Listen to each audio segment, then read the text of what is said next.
अस्सलामुअलैकुम दोस्तों, मैं हूं असलम आलम और आप देख रहे हैं गल्फ़ एक्सपर्ट। दोस्तों, इस वीडियो में कतर के बारे में कुछ लेटेस्ट अपडेट देने वाला हूं। आज का जो मेन अपडेट है वो है कतर का वीज़ा इशू होने में ये 3 चीज़ ज़रूरी है। इसका डिटेल मैं आगे बताने वाला हूं, तो इस वीडियो के साथ में आखिर तक बने रहें। तो आज की वीडियो हम शुरू करते हैं।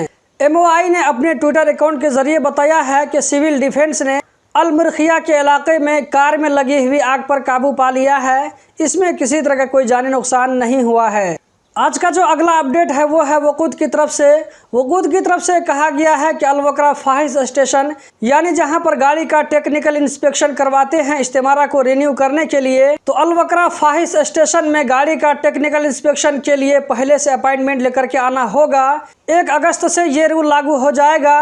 वकूद का जो एप्लीकेशन है उस एप्लीकेशन के जरिए गाड़ी का टेक्निकल इंस्पेक्शन के लिए अपॉइंटमेंट ले सकते हैं। वकूद की तरफ से कहा गया है कि धीरे धीरे तमाम स्टेशन पर अपॉइंटमेंट का सिस्टम लाया जाएगा। अगला जो अपडेट है वो है कतर में होने वाले वर्ल्ड कप के बारे में।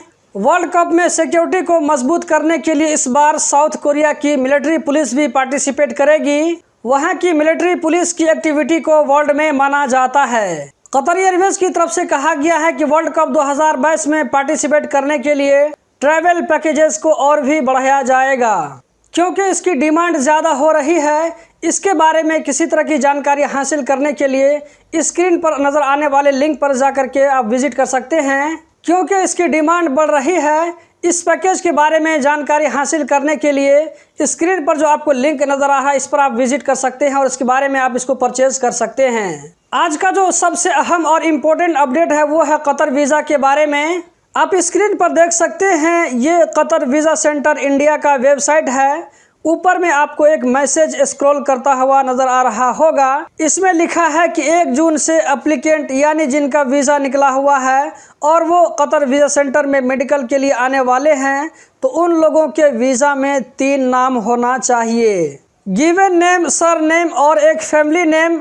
अगर फैमिली नेम नहीं है तो उसकी जगह फादर का नाम भी लगा सकते हैं। गिवन नेम और सर नेम मिला करके अगर टोटल 3 नाम हो गया तो अलग से फादर या फैमिली का नाम लगाना ज़रूरी नहीं होगा। ये जो 3 नाम का अपडेट है कतर वीज़ा के बारे में, ये सिर्फ इंडिया के लोगों के लिए है। नेपाल, पाकिस्तान, बांग्लादेश, श्रीलंका और दूसरी कंट्री के लिए नहीं है। अभी जो मैंने आप लोगों के साथ में अपडेट शेयर किया है, इसको आप कतर वीज़ा सेंटर जो इंडिया का है उस वेबसाइट को विजिट करके आप चेक कर सकते हैं। दोस्तों, अभी जो मैंने लास्ट वाला अपडेट आप लोगों के सामने में शेयर किया है, अगर समझ में आ गया तो अच्छी बात है। अगर समझ में नहीं आया तो इसके ऊपर मैं अलग से एक वीडियो बना दूंगा, लेकिन इसके लिए आप लोगों को कमेंट बॉक्स में बताना पड़ेगा। तो दोस्तों, यही थी आज की वीडियो। उम्मीद करता हूँ ज़रूर पसंद आई होगी।